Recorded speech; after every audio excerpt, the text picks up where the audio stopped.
Hello বন্ধুরা, আমি অনু update with অনু চ্যানেলে তোমাদের স্বাগত। আমি চলে এসেছি চিনি সিরিয়ালের আপডেট নিয়ে। চিনি সিরিয়ালে তো দেখা যাচ্ছে যে ভগবতীর গান লাহিড়ী বাবুর, শর্মা বাবুর এবং সবার খুব পছন্দ হয়। লাহিড়ী বাবু ভগবতীকে চাইল্ড সিঙ্গার হিসেবে বেছে নিয়েছে।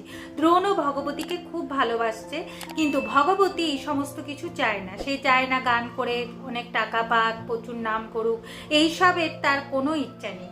সে দ্রোণকে বলে যে আমার মা খুব অসুস্থ, আমার মায়ের পুরনো স্মৃতি মনে নেই, আর তুমি যদি আমার মায়ের ট্রিটমেন্ট করো তাহলে আমার মা পুরনো স্মৃতি ফিরে পাবে, তাহলে আমি আমার বাবার খোঁজ পাবো, আমি আমার বাবার কাছে ছুটে চলে যাব।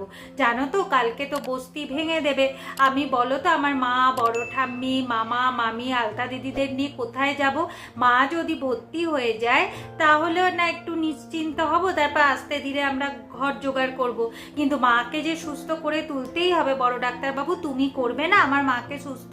তুমি বলেছো কিন্তু আমি ভালো করে গান গাইলে আমাকে পুরস্কার দেবে, তাই আমি ভালো করে গান গাইলাম, তা তুমি আমার কথা রাখবে না? দ্রোণের ভগবতীর কথাগুলো শুনে খুব কষ্ট হয়।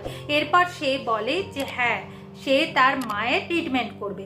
এখন ভগবতী আনন্দে বলে যে বড় ডাক্তারবাবু, তুমি যা চাইবে তুমি সেইটাই পাবে, তুমি শুধু আমার মাকে সুস্থ করে তোলো। দ্রোণ বলে যে এখন শুধু একটা জিনিসই দরকার, সেটা হলো আমার ডাক্তারি জিনিসপত্রগুলো, সেইগুলো তাহলে আমি নিয়ে আসি। এইদিকে অপালা ভাবছে যে এই মেয়েকে অনেক দূরে কোথাও পাঠিয়ে দিতে হবে, না হলে ডিম্পির গানের কেরিয়ারে ক্ষতি হতে পারে। এই মেয়েটা আমার মেয়ের গানের কেরিয়ার নষ্ট করে দেবে, তাই আমার মেয়েকে কোনোভাবেই চাইল্ড সিঙ্গার করাতে পারবো না আমি, তাই একে আমি দূরে পাঠাবোই, কারণ এই মেয়ে বিশাল ধান্দাবাজ। আগামী পর্বে দেখা যাচ্ছে যে অপালা এখন ভগবতীকে লোভ দেখিয়ে নিয়ে আসছে, দূরে কোথাও পাঠাবে বলে ঠিক করেছে, কিন্তু ভগবতী কোথাও যাবে না। সে বড় ডাক্তারবাবুকে নিয়ে তার মায়ের কাছে যাবে, সেটাই সে ঠিক করে রেখেছে। বলে কিনা যতই আমাকে দূরে পাঠানোর চেষ্টা করো, বড় ডাক্তারবাবুর সাথে আমার দেখা হবে। তুমি জানো না আমার মা কত কষ্টে আছে, জানো তো? আমার মা যখন হারিয়ে গেছিল তখন হসপিটালে বসেছিল, তারপর ওই বড় ঠাম্মি তো আমার মাকে বাঁচিয়েছে। যেটা শুনে অপালা অবাক হয়ে যায়।